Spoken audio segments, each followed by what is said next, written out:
ಈ ಚನ್ನಪಟ್ಟಣದಲ್ಲಿ ಇವತ್ತು ಈ ಕಾರ್ಯಕ್ರಮಕ್ಕೆ ಜನ ಯಾಕೆ ಬಂದಿಲ್ಲ, ಯಾಕೆ ಬರಲ್ಲ, ಇದನ್ನ ನಾವು ಯೋಚನೆ ಮಾಡಬೇಕಾಗಿದೆ. ಆದರೆ ರಾಜ್ಯ ಒಕ್ಕಲಿಗರ ಸಂಘ ಕರೆ ಕೊಟ್ಟರೆ ಬರ್ತಾರೆ ಅನ್ನೋದನ್ನ ನಾನು ಅಂದ್ಕೊಂಡಿದ್ದೇನೆ. ಆದರೆ ರಾಜ್ಯ ಒಕ್ಕಲಿಗರ ಸಂಘ ಕೂಡ 10 ವರ್ಷದಿಂದ ಒಂದೇ ಒಂದು ಸರ್ವಸದಸ್ಯರ ಸಭೆಯನ್ನ ಕರೆಯಕ್ಕಾಗಿಲ್ಲ. ಆ ಒಂದು ವ್ಯವಸ್ಥೆ ಆಗೋಗಿದೆ. ಇವತ್ತು ರಾಜ್ಯ ಒಕ್ಕಲಿಗರ ಸಂಘ 10 ವರ್ಷ ಆಗಿದೆ. ಏನು ನಮ್ಮ ಲೆಕ್ಕವನ್ನ ಯಾವುದೋ ಅದಕ್ಕೆ ಸಂಬಂಧಪಟ್ಟ ಇಲಾಖೆಗಳಿಗೆ ಕೊಟ್ಟು ಅದನ್ನ ಅಪ್ರೂವಲ್ ಮಾಡಿಸ್ಕೊಡೋದು ಕೂಡ ಕಷ್ಟ ಆಗಿದೆ. ಇದೇ ಇದಕ್ಕೋಸ್ಕರನೇ ಅಡ್ಮಿನಿಸ್ಟ್ರೇಟರ್ನ ಕೂಡ ಹಾಕಿದ್ರು.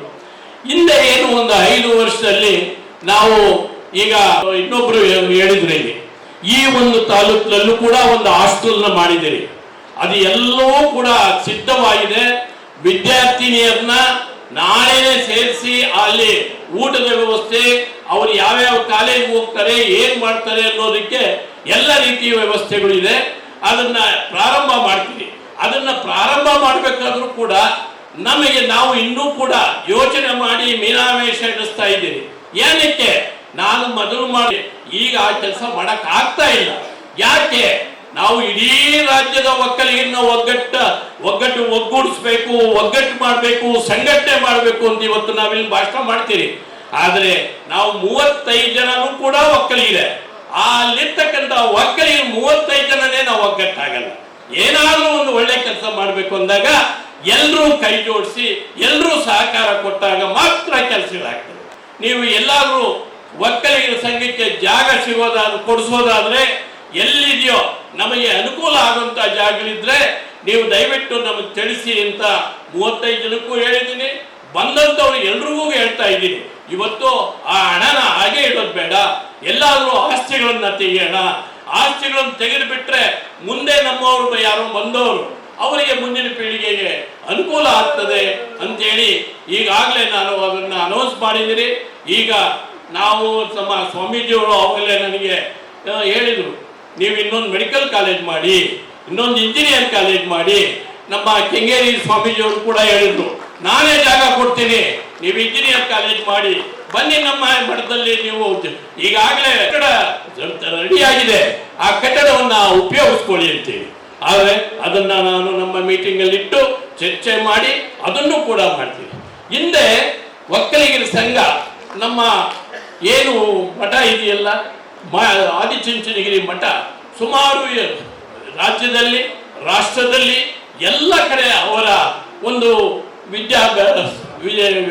ಏನು ಸಂಸ್ಥೆಗಳನ್ನ ಹುಟ್ಟಾಕಿದ್ರು ನಮ್ಮ ಬಾಲಗಂಗಾಧರನಾಥ ಸ್ವಾಮೀಜಿ. ಅದೇ ರೀತಿ ರಾಜ್ಯ ಒಕ್ಕಲಿಗರ ಸಂಘವು ಕೂಡ ಇಡೀ ರಾಜ್ಯದಲ್ಲಿ ಎಲ್ಲ ಯಾವುದೇ ಜಿಲ್ಲೆಗೆ ಹೋದ್ರು ಕೂಡ ಅಲ್ಲಿ ಒಂದು ಸಂಸ್ಥೆಗಳನ್ನ ಹುಟ್ಟಾಕಬೇಕು ಅಂತೇಳಿ ಹಿಂದೆ 2009ರಿಂದ 14ರಲ್ಲಿ ಆಗಿದ್ದಂತ ಕಮಿಟಿ ನಮ್ಮ ಜೊತೆಯಲ್ಲಿದ್ದಂತ 35 ಜನ ಸೇರಿ ಅವತ್ತು ನಾವು ಎಲ್ಲ ಜಿಲ್ಲೆಗಳಲ್ಲೂ ಜಾಗಗಳನ್ನ ಕೊಂಡುಕೊಂಡು ಅಲ್ಲಿ ಕೂಡ ಹಾಸ್ಟೆಲ್ಗಳು, ಸ್ಕೂಲುಗಳು, ಈ ತರ ವಿದ್ಯಾರ್ಥಿಗಳಿಗೆ ಅನುಕೂಲ ಆಗುವಂಥವನ್ನ ನಾವು ಅವತ್ತು ಮಾಡಿದ್ರಿ. ಮೊದಲನೇದಾಗಿ ತುಮಕೂರಲ್ಲಿ ಪ್ರಾರಂಭ ಮಾಡಿದ್ರಿ, ಮೈಸೂರಲ್ಲಿ ಮಾಡಿದ್ರಿ, ಮಂಡ್ಯದಲ್ಲಿ ಮಾಡಿದ್ರಿ, ಶಿವಮೊಗ್ಗದಲ್ಲಿ ಮಾಡಿದಿರಿ. ಇವತ್ತು ಎಲ್ಲ ಜಿಲ್ಲೆಗಳಲ್ಲೂ ಹಾಸ್ಟೆಲ್ಗಳಿದೆ. ಅದು ಇನ್ನೂ ಹೆಚ್ಚಿನ ರೀತಿಯಲ್ಲಿ ನಮ್ಮ ಜನಾಂಗಕ್ಕೆ ಅನುಕೂಲ ಆಗುವ ರೀತಿಯಲ್ಲಿ ಇವತ್ತು ಮಾಡಬೇಕು ಅಂತ ನಾವು ಹೊರಟಿದ್ದೀರಿ. ಈಗಾಗಲೇ ನಮ್ಮ ಕೆಂಪೇಗೌಡ ಮೆಡಿಕಲ್ ಕಾಲೇಜ್ಗೆ 150 ಸೀಟ್ ಇದ್ದಿದ್ದು ಇವತ್ತು 250 ಸೀಟ್ ಆಗಿದೆ.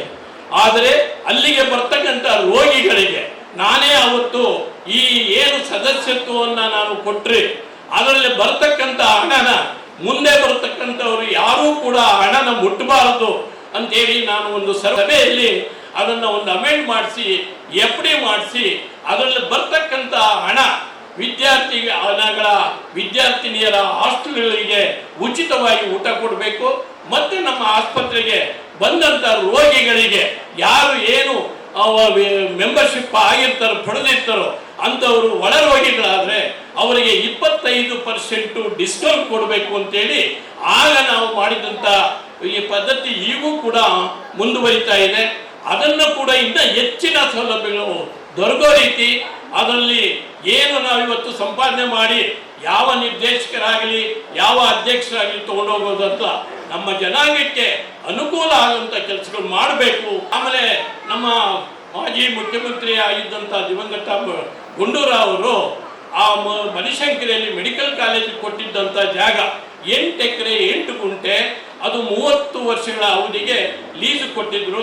ಅದು 2014ರಲ್ಲಿ ನನ್ನ ಅವಧಿ ಮುಗಿದ ತಕ್ಷಣ ಅದು ಬಿಡಿಯಲ್ಲಿ ರಿನ್ಯೂವಲ್ ಮಾಡಿಸ್ಕೋಬೇಕಾಗಿತ್ತು.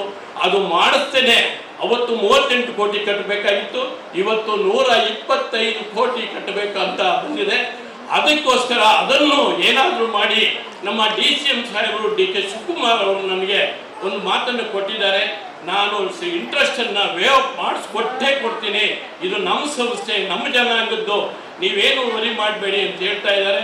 ಅದಕ್ಕೆ ನಾವು ಕಾಯ್ತಾ ಇದ್ದೀರಿ, ಅವರು ಮಾಡಿಕೊಡ್ತಾರೆ.